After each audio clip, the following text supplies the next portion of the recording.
এই সরকার অনেক ভুল ত্রুটি করছে, ভুল তো করবেই, তারা তার সরকারের ছিল না, রাজনীতি করেনি, রাজনীতি তারা অতটা জানেও না, বুঝেও না, তাই না? তো তাদেরকে তো সেই সময়টুকু সুযোগ দিতে হবে। একেবারেই নাই। একটু লেখাপড়া যারা ভালো করে তাদেরকে কি বলা হয় যেন আটেল।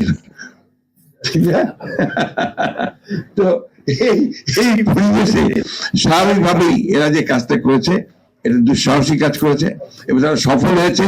আমি ধন্যবাদ জানাই তাদেরকে। আর আমি আগে বলেছি যে আমাদের রীতা আপা, তিনি ইতিমধ্যেই আমাদের ঢাকা একদম কাছে একটা চমৎকার লাইব্রেরি করেছেন। এরকম লাইব্রেরি তো অনেকখানি খুব সুন্দর সুন্দর গড়ে উঠেছে, আপনারা সেটা দেখবেন।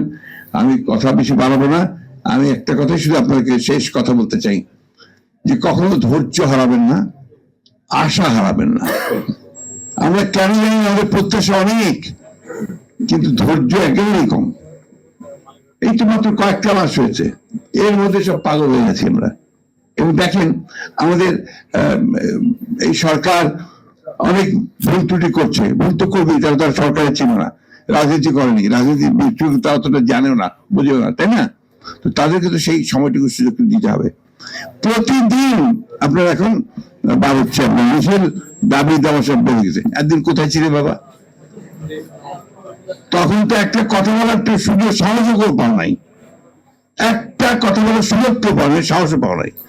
আর এখন যেহেতু একটা অবস্থা তৈরি হয়েছে, সবাই ঝাঁপিয়ে পড়ছে। এখন ওয়াজুল সাহেব বলছেন যে ওনার পাশেই জাতীয় বিশ্ববিদ্যালয়, না আজকে স্ট্রাইক চলছে, রাস্তাঘাট বন্ধ। এটাতে লাভটা কার? এটাতে এই দেশের, এই সমাজের, এই মানুষের কোন লাভ হবে না। ধৈর্য ধরে যাই, সামনের দিকে যাই। অনেক ত্রুটি আছে, আমি বিশ্বাস করবো। তো অনেক ত্রুটি তুলে নিয়ে এসছে, একটা জঞ্জালের মধ্যে এসছে, একেবারে ধ্বংসপ্রাপ্ত জঞ্জাল। চিন্তা, আমার ধারণা ছিল যে এটা এত খারাপ হয়ে গেছে। এই আপনার পরিবর্তনের পরে যখন আমরা দু একটা জায়গায় খোঁজ খবর নেই, অফিসার খোঁজ খবর নেই, ভয়াবহ কাণ্ড, ভয়াবহ দুর্নীতি, চুরি, ব্যক্তিগত স্বার্থ ছাড়া আর কোন চিন্তা নেই সরকারি আমলাদের মধ্যে। বলতে আমি বাধ্য হলাম, দুঃখিত। এই অবস্থার পরিবর্তন তো আপনার এত দ্রুত হবে না, একদিন হবে না। ধৈর্য ধরেন, স্ট্রাকচার আমরা খাড়া করি, গণতান্ত্রিক একটা স্ট্রাকচার খাড়া হোক। সেই স্ট্রাকচার খাড়া হলে নিশ্চয়ই আমরা আপনার সামনের দিকে এগিয়ে যেতে পারবো। তো একটা কথা আবার আমি বলি, আমাকে অনেকে ভুল বোঝে যে আপনি তো নির্বাচন করেন কেন? হ্যাঁ, আমাকে বিশেষ করে ছাত্ররা তো বলেই এখানে নির্বাচন করার কারণটা হচ্ছে একটাই, যে আমরা বিশ্বাস করি, আমি জানি না আমার এই বিশ্বাস ভুল কিনা, যে কোনো নির্বাচিত সরকার কিন্তু একটা অনির্বাচিত সরকারের চেয়ে ভালো। আমার এক্সেস থাকে, আমি যেতে পারি, কথা বলতে পারি, এমন আমার সেই জায়গাটা নেই। জিয়াউর রহমানের কৃতিত্বটা ছিল কোন জায়গায়?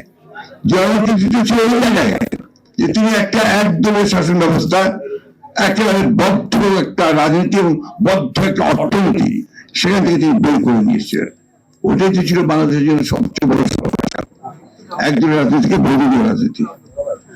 একটা ভ্রান্ত সমাজতান্ত্রিক অর্থনৈতিক থেকে একটা বিশ্ব এবং মুক্ত বাজার অর্থনীতির দিকে নিয়ে এসেছিলেন। ওটা সমাজতান্ত্রিক ভ্রান্ত বললাম তো, সেই জন্য ভ্রান্ত সমাজতান্ত্রিক চিন্তা থেকে। আর আওয়ামী সমাজতন্ত্র করবে কি? আমাদের কোন সমাজতন্ত্র বিশ্বাসই করতো না, করতো না। এটা ছিল প্রতারণা। আপনার, আমার এখন মনে আছে, এটা বোধহয় সম্ভবত আপনার 69-এ শহীদ মিনারে আপনার অল পার্টি মিটিং হচ্ছে, ওখানে আপনার 21 ফেব্রুয়ারির পরের দিন বা 21 ফেব্রুয়ারিতে। তো ওইখানে আমাদের ওই যে তখন আপনার ছাত্র ইউনিয়নের প্রেসিডেন্ট ছিলেন আমাদের নর্থ বেঙ্গলের, না মানিক ভাই না, আপনার যে দোয়া ভাই, সংসদ দোয়া ভাই, হ্যাঁ সেক্রেটারি।